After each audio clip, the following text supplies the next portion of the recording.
జై శ్రీరామ్ అందరికీ నమస్కారం వెల్కమ్ టు న్యూస్ సెకండా నేను మీ కస్తూరి శ్రీధర్ మిత్రులారా అస్సాం పోలీసులు ఒక అతి పెద్ద విజయాన్ని అయితే సాధించారు మొత్తానికి ఏం లే అసలు వాళ్ళు మా కెపాసిటీ అంటే ఇది ఎట్టుంటుందని చెప్పేసి వాళ్ళు చేసి చూపించారు ఎవరో అస్సాం పోలీసు వాళ్ళు ఒకరు కాదు ఇద్దరు కాదు ముగ్గురు కాదు ఏకంగా 10 మంది తీవ్రవాదులను అరెస్ట్ చేసి అతి పెద్ద విజయం సాధించారు ఇంక దాన్ని బట్టి మీరు ఊహించుకోండి ఈ న్యూస్ ఎట్టుండబోతుందో దీని ద్వారా అస్సాం పోలీసులు తమ సత్తాను ఏకంగా ప్రపంచానికి చూపించారు ఎందుకంటే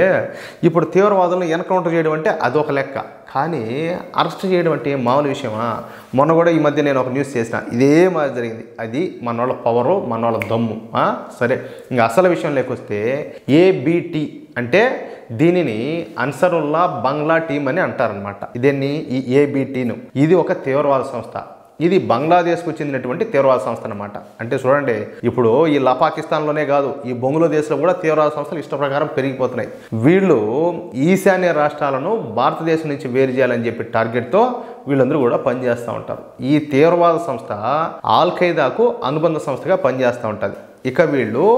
పాకిస్తాన్ గూఢాచార సంస్థ అయినటువంటి ఐఎస్ఐ కనుసన్నల్లో వీళ్ళు పనిచేస్తూ ఉంటారు వీళ్ళ లక్ష్యం ఒకటే అది ఏందయ్యా అంటే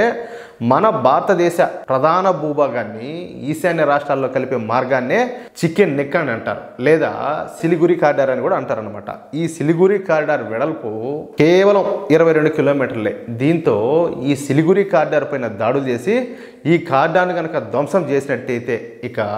భారతదేశానికి ఈశాన్య రాష్ట్రాలకు మధ్య ఉన్న సంబంధాలు ఏలా తేటగా తెగిపోతాయి ఈ ఆలోచనతోనే ఈ అన్సరుల్లా బంగ్లా టీం పనిచేస్తుంది ఇందుకోసం 10 మంది తీవ్రవాదులను భారత్లోకి పంపించారు అది కూడా అస్సాం రాష్ట్రంలోకి పంపించారు ఎవరు అస్సాం ముఖ్యమంత్రి హేమంత్ బిశ్వ శర్మ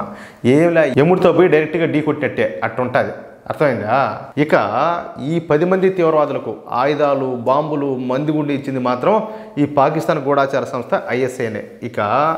ఈ తీవ్రవాద సంస్థలో కీలక సభ్యులు అబ్దుల్ జహర్ షేక్ సాబిర్ మిర్దా ఇక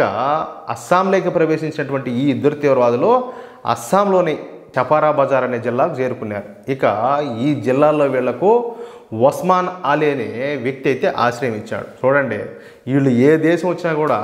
వాళ్ళ సంకనాకి వాళ్ళు ఇక్కడ కొంతమంది ఉంటారు వాళ్ళు ఏది అడిగితే చేస్తారు ఏమైనా చేస్తారు మీరు లేని పని డౌట్లన్నీ పెట్టుకోవద్దు ఏం అడిగినా చేస్తారు అర్థమైందా ఇంక ఈ మాటని ఆడికైనా తగిలించుకోవచ్చు ఇబ్బంది ఏమైనా ఇక ఈ సిలిగురి కారిడార్ పైన ఎలా దాడి చేయాలా ఎప్పుడు దాడి చేయాలా ఎక్కడ దాడి చేయాలన్న విషయాలపైన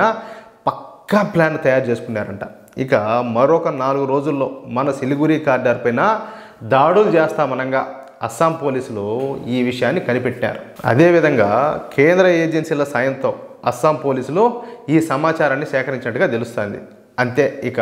అస్సాం స్పెషల్ టాస్క్ ఫోర్స్ రంగంలోకి దిగింది వెంటనే ఈ ఇద్దరు కీలక తీవ్రవాదులైనటువంటి ఈ అబ్దుల్ జహర్ షేకు అదేవిధంగా ఈ సాబిర్ మిర్దాల్ నివాసం ఉంటున్నటువంటి ఇంటిపైన దాడి చేసి ఈ ఇద్దరు తీవ్రవాదులను ప్రాణాలతో పట్టుకున్నారు చూడండి అంటే ఇప్పుడు తీవ్రవాదులు వాళ్ళు ఎప్పుడు అలర్ట్గా ఉంటారు వాళ్ళ దగ్గర ఈ లేని పని అంతా ఉంటాయి మందుగుండు సామాగ్రి కావచ్చు తుపాకులు కావచ్చు అన్నీ కూడా అయినప్పటికీ వాళ్ళ ప్రాణాలతో పట్టుకున్నారంటే మీరు ఆలోచించండి వీళ్ళు ఎంత సాహసం చేసి ఉంటారు ఇక ఈ ఇద్దరు తీవ్రవాదులను ఏమి పట్టుకొని తీసుకుపోయి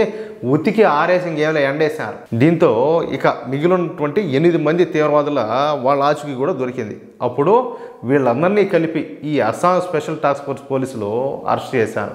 ఈ ఆపరేషన్తో అస్సాం పోలీసులు అతి పెద్ద విజయం సాధించట్టయింది 10 మందిని తీవ్రవాదుల ప్రాణాలతో పట్టుకోవడం అంటే ఏం తమాషా అంటే స్వామి ఒకసారి ఆలోచించండి దుమ్ము దులిపేశారట్టే ఊరికే కూడా కాదు డౌటేలే అది మ్యాటర్ అయితే మిత్రులారా మీకు ఈ న్యూస్ నచ్చినట్టయితే నేను చెప్పింది కరెక్ట్ అని చెప్పి మీకు అనిపిస్తే ఈ న్యూస్ నలుగురికి షేర్ చేయండి అదేవిధంగా మీ యొక్క అమూల్యమైన అభిప్రాయాలను ప్రతి ఒక్కరు కూడా కామెంట్ రూపంలో తెలియజేయండి మన ఛానల్ సబ్స్క్రైబ్ చేసుకోవడం మాత్రం మర్చిపోవద్దు జై హింద్